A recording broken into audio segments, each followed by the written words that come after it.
All right. So, hi everyone. This is the first time we do, just to explain to our audience what we're gonna do. So this is the first interview of our, let's say, international partners interviews, because we want to make Women X Impact a global community as much as we can. So we are very glad and delighted to start with Sophie Sandberg from Catcalls of New York. Now we've got from New York, right? Are you now, where are you? Oh, fantastic. Well, I'm in London, so let's say pretty similar. I've been to New York many times, but now it's not possible. I hope to meet you in New York very soon. So we're very happy to have you here today. What we will do, because this is an amazing project, guys, we wanted to create an opportunity for Sophie to tell us more about what she does, why she created this, how it became a global movement, right? And of course, obviously, we want you all to know more about it, to ask us questions, to get in touch with Sophie in case you want to do, something with her. And also, we have Malvina and Alessia from the chapters from Italy, so Italians as me. But obviously, we hope we'll meet everyone together in September at the event. Potentially even Sophie in connection from New York. So let's start then. Maybe we want to do just a quick round table to say who you guys are and what you do. And then I will start with the first question to Sophie. Great. Well, thank you so much for having us. It's great to have this opportunity to connect with you and talk about our projects and how it all started. So I'm Sophie. I founded Catcalls of NYC and also the global movement Chalkback. And like I said, I'm really excited to be here and talk more about what we do. Great. Malvina? And yes, I am Malvina, and my pronouns are she, her. And I'm a co-founder and member of Catcalls of Turin, which is the Talkback chapter for the city of Turin in northern Italy. And then Alessia? Hi, very nice to meet you. I'm Alessia. I am originally from Rome, so I run the account in Rome. I'm currently not there, but I'm still part of the movement, and I still try to do as much as I can. Fantastic. I'm also from Rome. Then I went from Rome to Milan and then from Milan to London. So always going up and up and up. Right. So let's start with Sophie then. So why and how did Talkback start? Tell us more about it. Absolutely. So Talkback started as one Instagram account, actually, called Catcalls of NYC. And I started Catcalls of NYC when I was 19 years old. I was a student and I had a class project to immerse myself in any subject and then document it on social media. And I was very focused on this issue of catcalling because it had been happening to me since I was a teenager, growing up in New York City. Men who were probably old enough to be my father just started saying things about my appearance, how I looked, my body, all of that. And I felt very frustrated and confused. I didn't know how to respond. I didn't know what to say to them. I almost thought I should say thank you because some of them seemed like they should be compliments, but they felt very uncomfortable. So I took all of that confusion and that upset and discomfort into the project. And I started to document my own experiences at first by writing them down on the streets where they happened. I wanted to show people that these words had a really big impact. They weren't compliments. They weren't nice things. They were often extremely vulgar and upsetting. And then soon after that, people started messaging me their own stories. Strangers started finding the account and sharing their stories. And that's how it started to grow globally. So at first, it was just in New York, and then with some media attention and press, it started to grow more quickly. People started messaging me and asking if they could bring the project to their city. And that was about 2 years after first starting the Instagram account. And now it's a global movement of about 150 chapters around the world. It's completely youth-led, so everyone who runs accounts is pretty much under the age of 30. So it's a lot of young people mobilizing and taking this issue into their own hands and addressing it through chalk and social media. Wow, that's fantastic. I'm always fascinated by things that, let's say, happen at the beginning, just with their social media account, just an Instagram account, and then they become global and big and get attention from the press. So just a question, was coming to my mind, this question. Did you expect this? So when you started, you did that imagining that would have been something big, or you just said, okay, I just want to try? I could never have imagined that it would grow like this. Not at all. I thought I was doing something to just relieve some of the impact of catcalling that I was facing. I was frustrated and upset. So in a lot of ways, it was personal, and it was for me. It was to feel empowered and like I could do something locally. I had no idea that it would grow globally. And that was so exciting when it started to happen. Yeah, I can imagine. So what is then Chalkback, if you had to describe it in 3 words? In 3 words, yeah. So I mean, Chalkback, 3 words is hard. I'll try to keep it short, but I don't know if I could do 3 words. So Chalkback is a global youth-led movement against gender-based street harassment. And we use chalk art and social media to address this problem. Okay. And anything happened when you started, let's say, writing down on the streets, and what happened when you started to do that? Because obviously, let's say something, is not properly legal. I don't know if it's legal in the United States. Here, I mean, actually, you can't really do that much. So how did you deal with this? Just curious. Yeah, absolutely. So I can talk a little bit about New York, and then maybe Malvina and Alicia, if you want to add to. In New York, we've had a lot of issues with the authorities. Sometimes they say we can't chalk in certain areas. Sometimes if we're outside of a store, they don't like it. They don't want it right in front of their store. So there are a lot of issues, but we work hard to find spots where we can chalk and where we can keep raising awareness.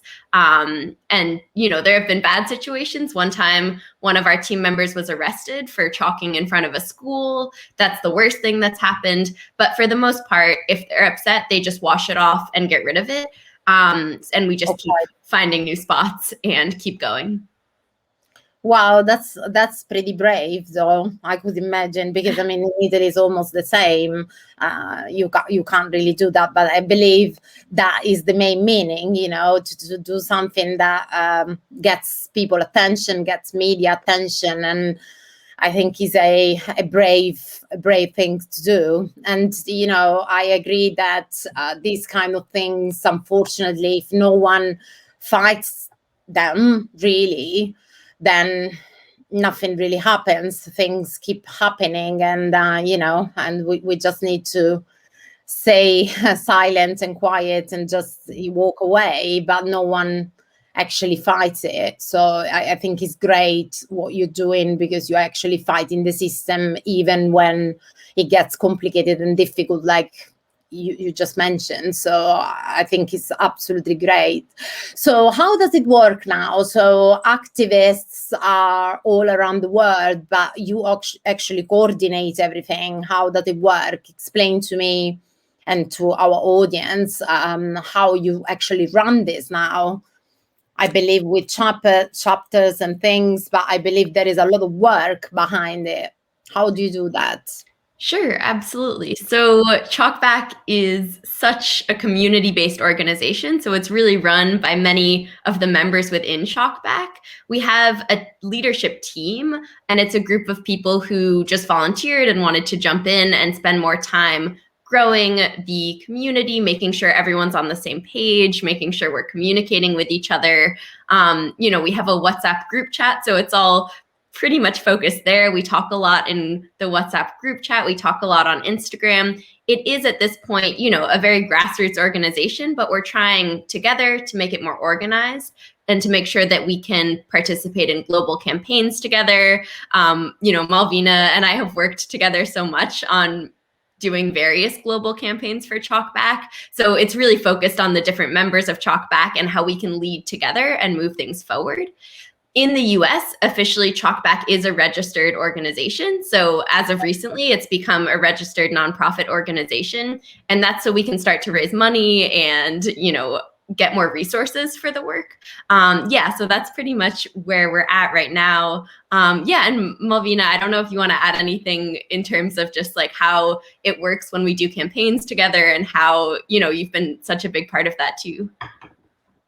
Well, yeah, we've been doing a lot, not me personally. I think there's members that have been doing a lot more, but everyone puts some kind of effort in the way that they can, in time or even just moral support. There's been a lot of, obviously, a lot of rough patches and things not going that well, and we've always had someone to fall back on in the Chalkback community. It's become a community basically. So internationally and nationally and locally, we have someone that understands us and our efforts, and which we can rely on for anything basically.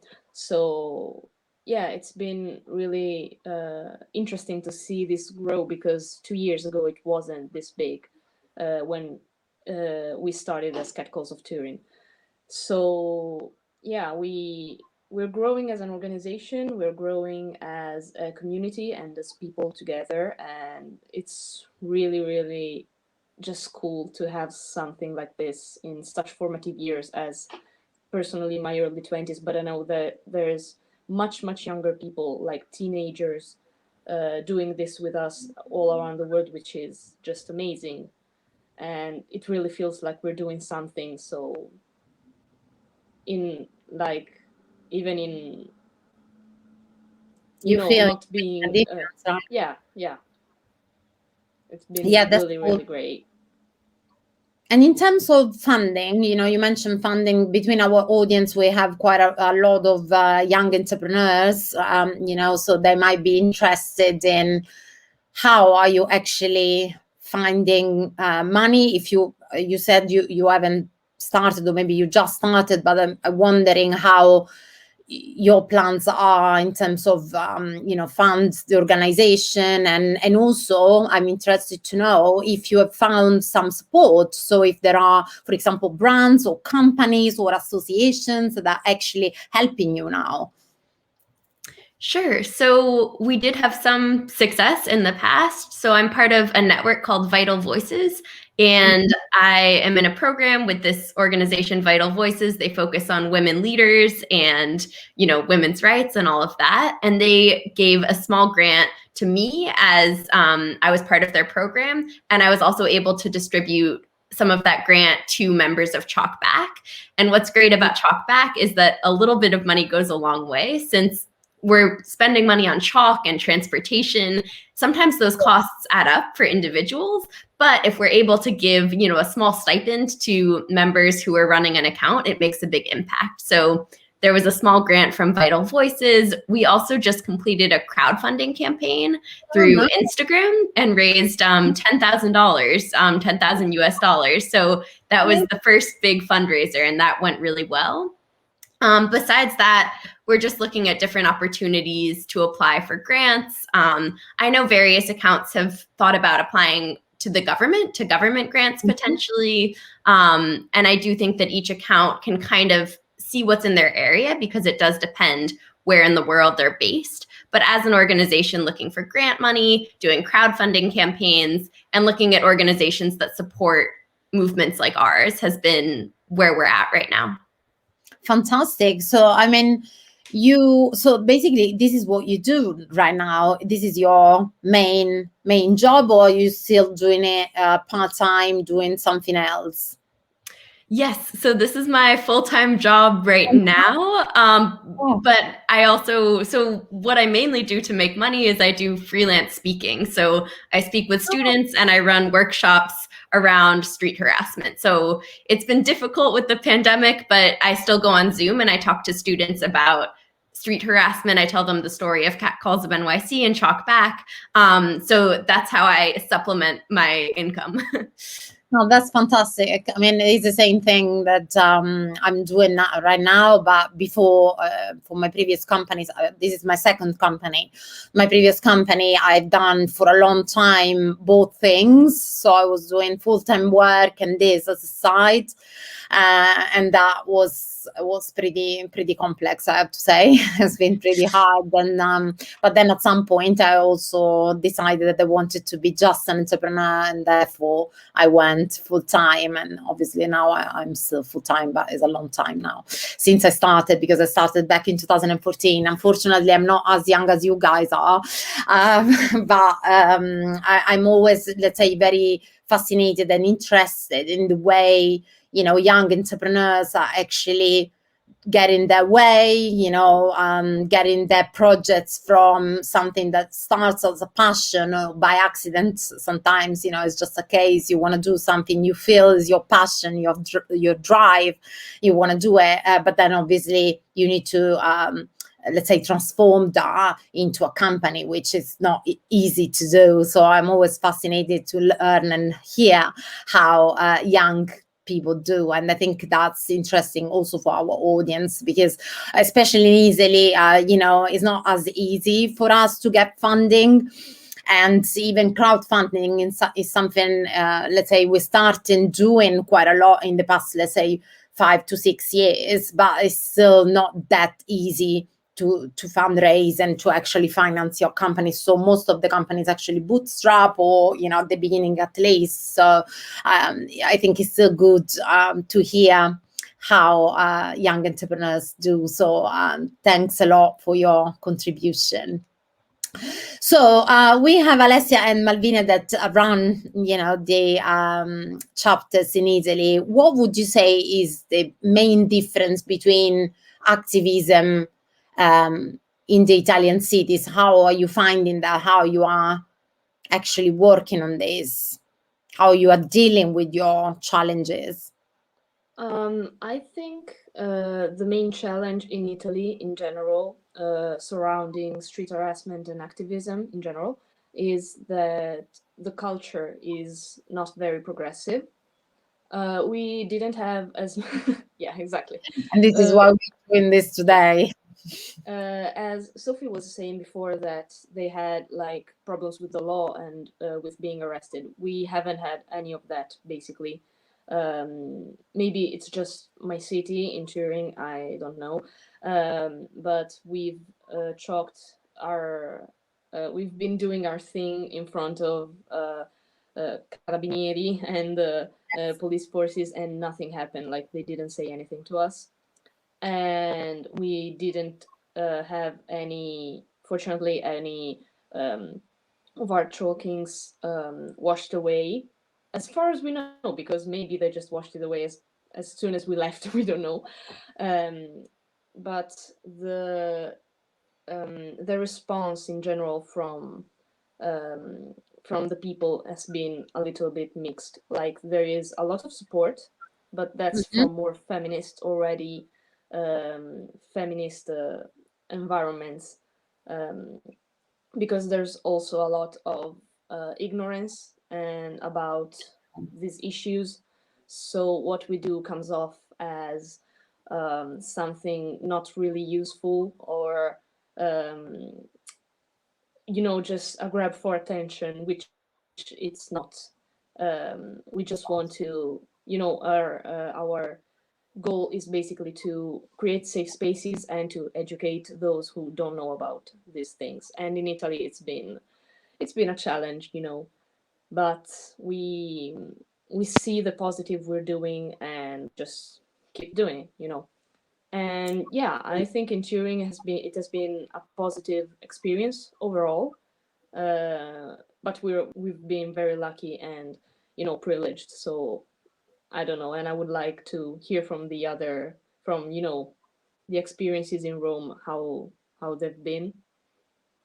Yeah, and actually, I just want to add to that it's weird that you can't really feel the support and what you're saying. I mean, I understand the fact that obviously Italy has a difficult culture for certain things, but at the same time, for example, I can tell you, since I'm living in London, when I go to Italy, and people do this type of comments and things when I travel for work. I travel pretty often before COVID, of course, but I feel, I don't know how to explain.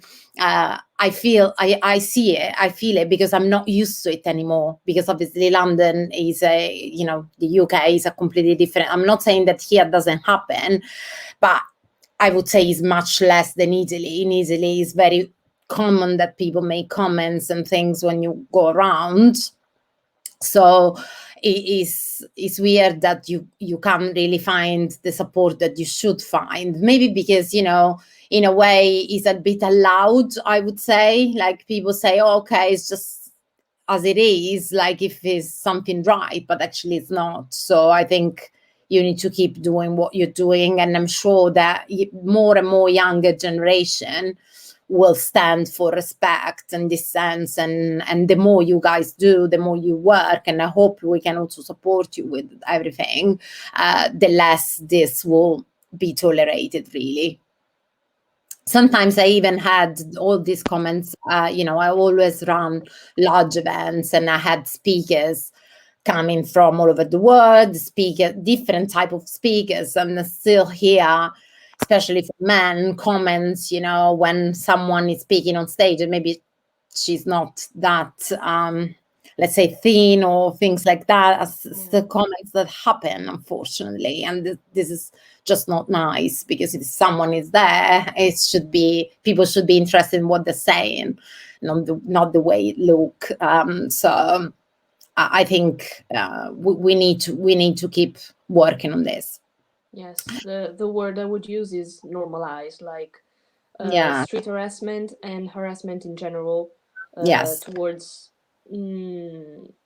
any community that has been marginalized, like women, like racial minorities, ethnical minorities and stuff. The abuse against them, it's been so normalized in Italy. It doesn't seem like a problem to many people until we say something. So it's really important to say something. And luckily in Turin, at least, there's a lot of realities that support this general idea of educating and saying what's wrong with our society. So we've found support in that sense. And I would love to hear from Alessia how it is in Rome, how it's been her experience. How is in Rome, Alessia? Can you hear us?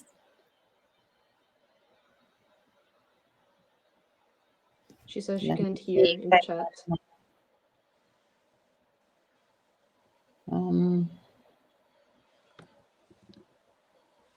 I can't do. She's out. Maybe she's going back. This is no problem. Then I can cut. Yeah, we can edit it. Okay. Do you want to wait for her? Well, yeah, to hear like her part of the story about what's it like in Italy. Yeah, but I agree. I mean, I totally agree with you that it's normalized, unfortunately, and no one does. But I think it's a little bit like the conversation about women and empowering women that I'm seeing now. I'm having so much support that I couldn't even imagine myself to have all this support. But I think it's because, as you say, if someone says something, even people who have never spoke about it or who have never raised their voice, they do, because they need someone to lead any kind of movement. It doesn't come from many people. It doesn't come from them, or maybe they don't want to expose themselves too much, or or they're afraid of speaking up, you know. But if someone starts speaking about it, then they tend to follow when they feel represented, because I still receive a lot of, first of all, we launched 2 months ago, we have over 85 ambassadors now. And when we ask them, when they send the application, we always ask why you want to be ambassador of this event, why you want to be in this community.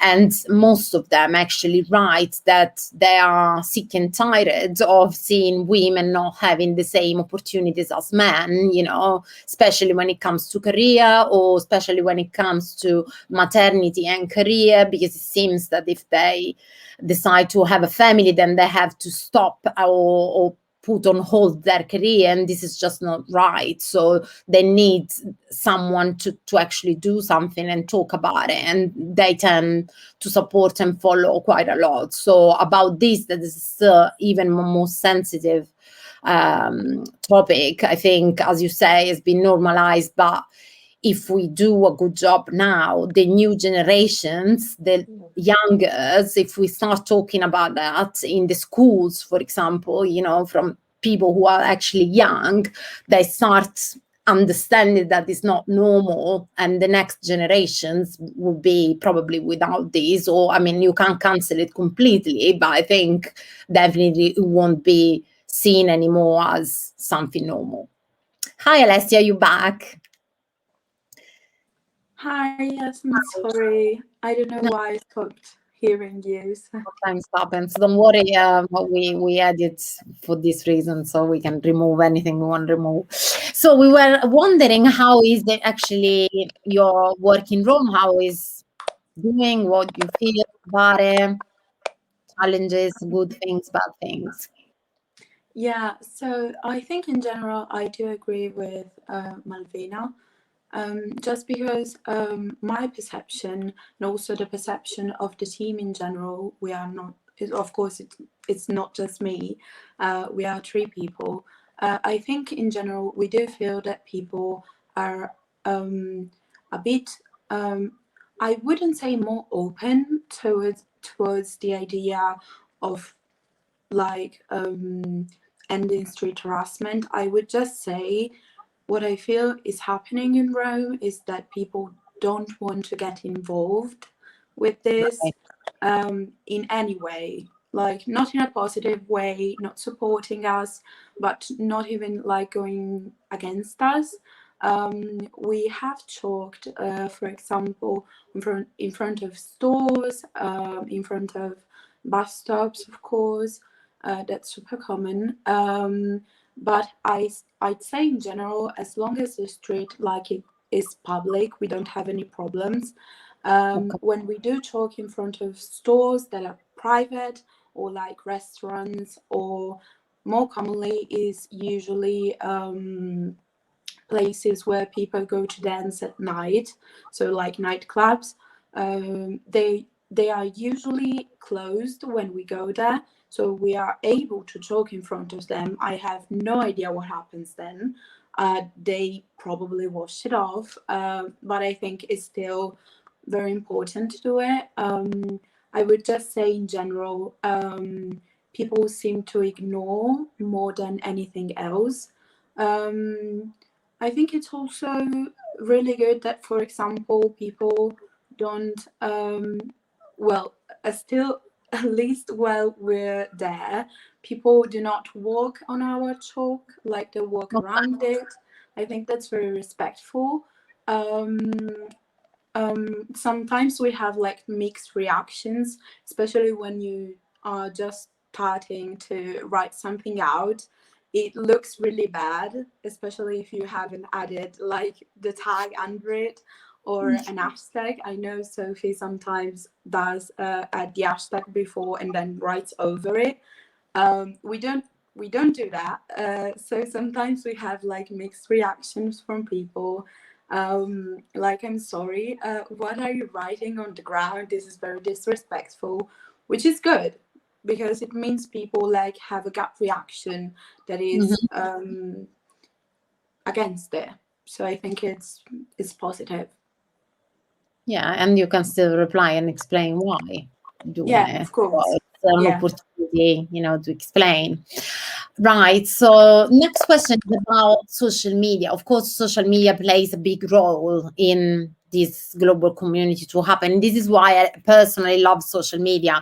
My first event was actually called Mashable Social Media Day. I've done it in cooperation with Mashable. This is why I was saying before I used to go to New York at least once a year because I used to meet with them. And the reason why I started is because I always seen already back in 2013, 2014, a massive opportunity to do a lot with social media. So I think social media, when people sometimes dramatize about it, I'm like, yeah, I mean, it's not the platform's fault, it's people's fault if it's not used in the right way.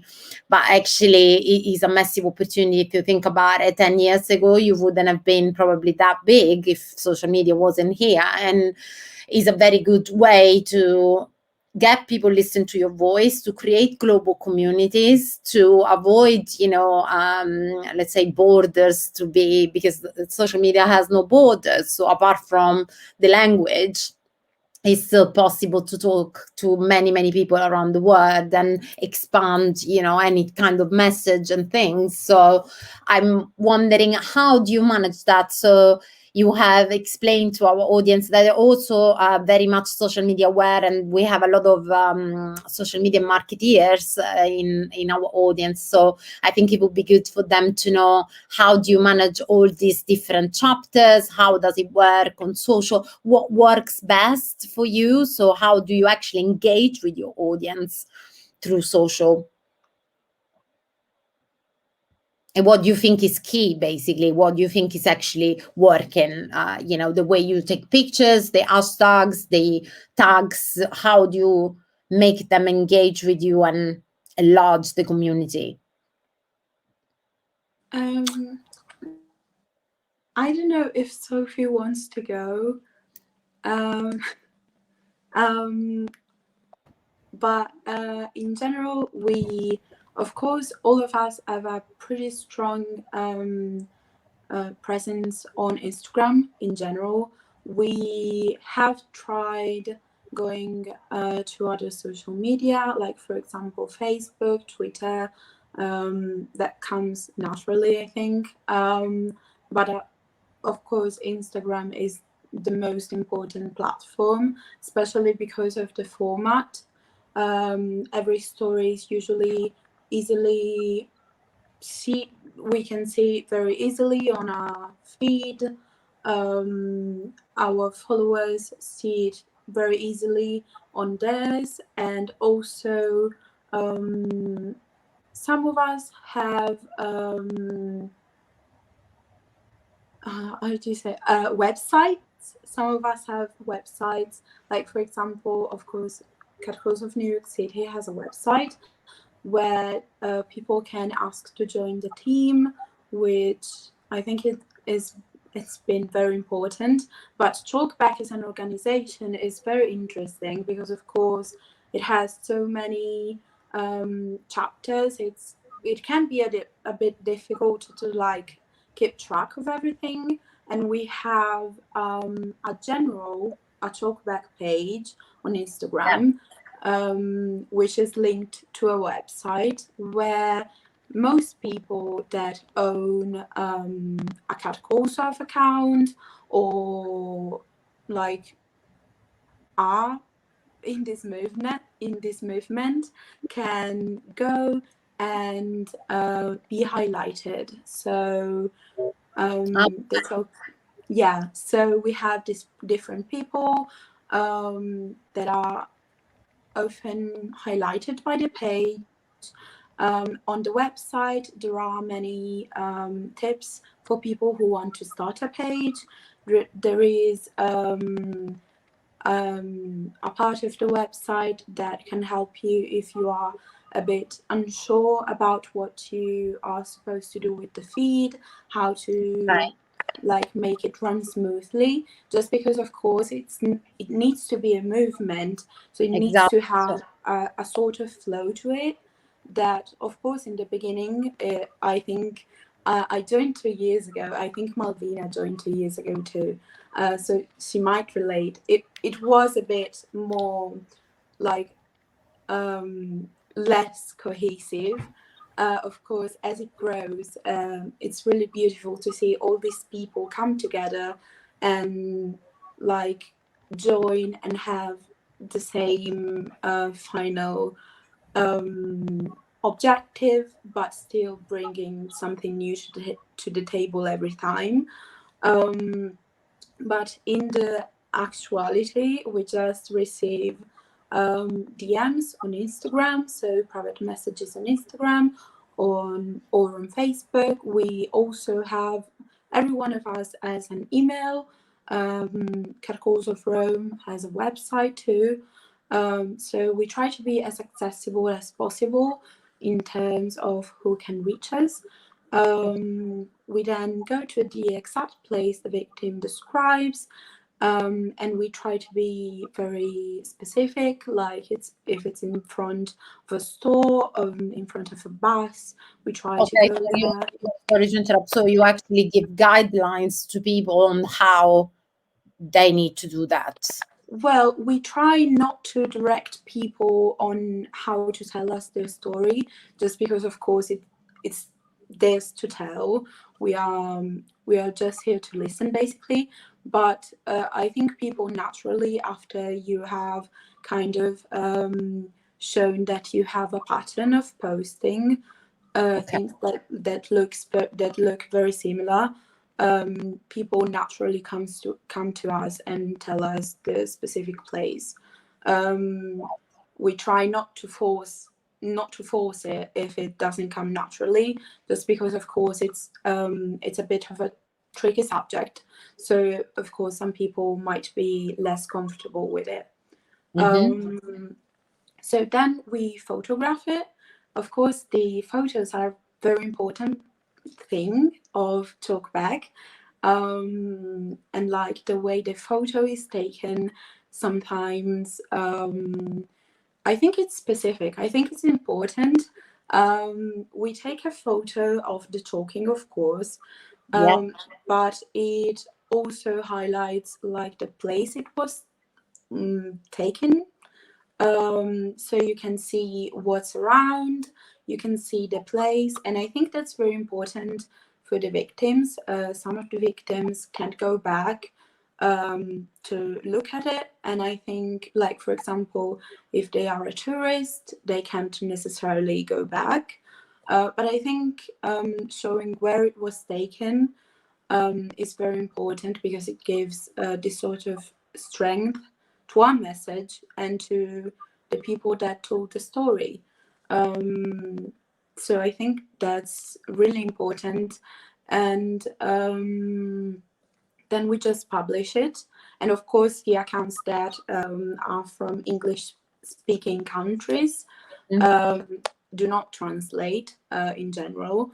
But for example, I know Catcalls of Turin, Catcalls of Rome, of course, and many others accounts. Actually, I think the majority of the accounts do translate everything. Okay. Interesting. So, of course, so it's a bit more accessible. In Rome specifically, we also write everything on the ground in English, just because we receive around 50% of the submissions from tourists. So we want to be able to reach a wider audience, which might not be possible in Italian. But yeah. That's goes back to the previous conversation, right? So most of them are tourists, because for them it's not normal, whether for the Italians it's normal. So it's, let's say, confirming what we were saying before.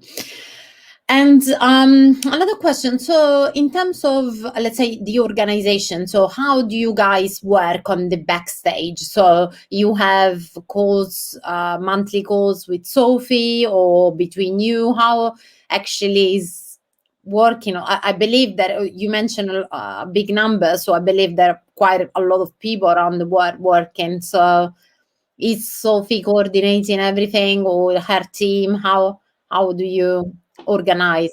Yeah, there's a lot of us, especially now we keep growing at a very high rate.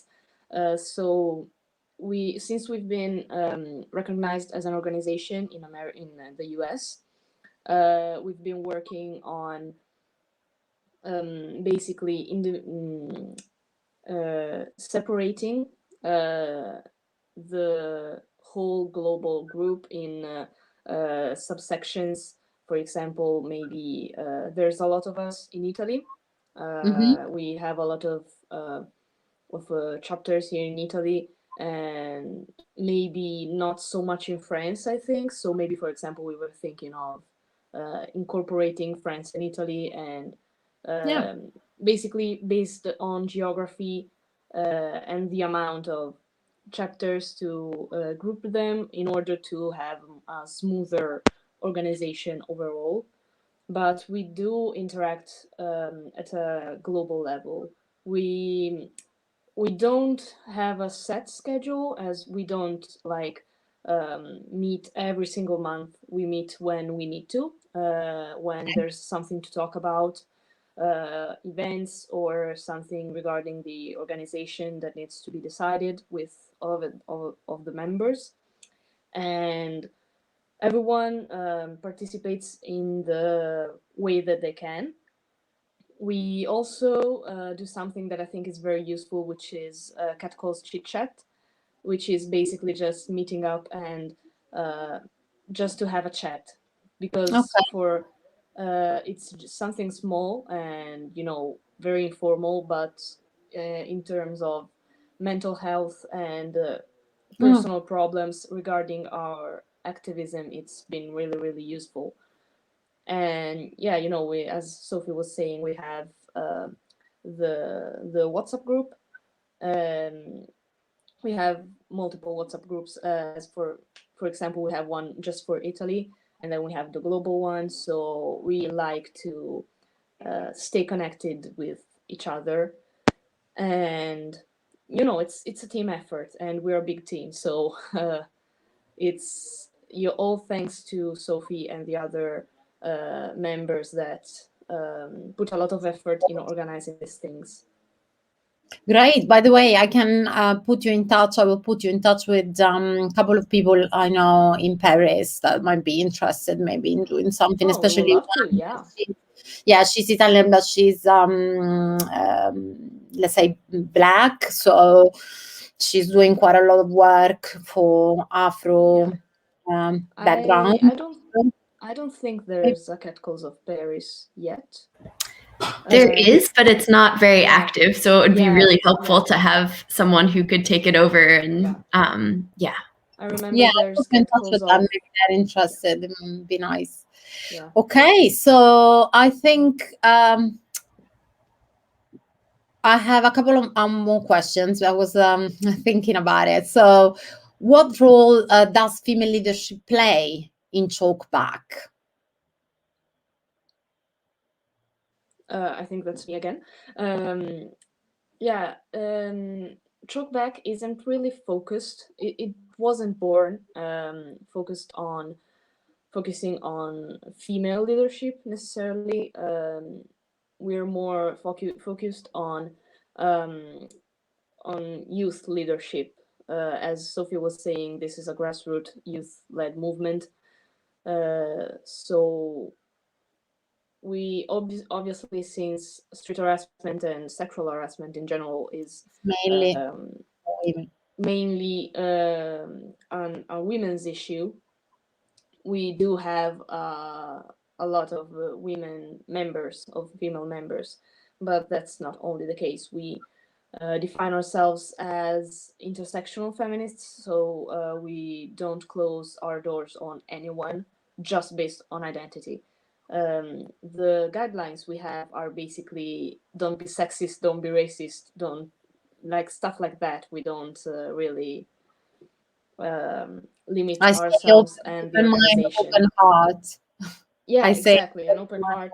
Yeah, exactly. We we just want to expand our horizons, and we do have other identities in the global group, and it's really, really important to give a voice to those who we don't expect to have something to say.